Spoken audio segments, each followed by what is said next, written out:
It's our second time trying Shake Shack. First time namin natikman to sa Japan pa way back 2019. Bago pa lang kasi yung Shake Shack sa Pinas noon and sobrang haba pa ng pila. Buti na lang ngayon, madali nang makachempo and may malapit na branch na sa amin. Ang galing they use non-GMO potato buns, all natural beef, na portion of their sales, binibigay nila sa charity. We ordered the Smoke Shack burgers, pinaseparate namin yung cherry peppers, medyo spicy daw kasi sabi ng staff. We also ordered the fries topped with cheese sauce. Pinaseparate namin yung cheese sauce kasi si Hubby medyo health conscious. Konti lang daw yung kakainin niya. Kumuha din kami ng mustard and ketchup para sa burgers.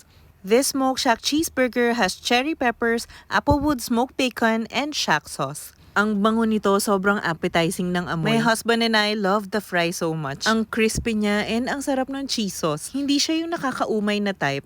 Si Hubby, konti lang daw yung kakainin niya pero naubos naman namin. Masarap siya i-pair with the burger. Ako na yung nag-control ng amount ng cherry peppers, ketchup, and mustard na nilagay ko sa burger. Yung cherry peppers, hindi siya spicy at all for me. Sobrang bagay nga siya sa burger eh. Ang ending, naubos ko rin yung binigay na cherry peppers. Sobrang na-enjoy ko tong burger date namin. Ang sarap pala sa Shake Shack. Sobrang satisfied itong burger cravings namin.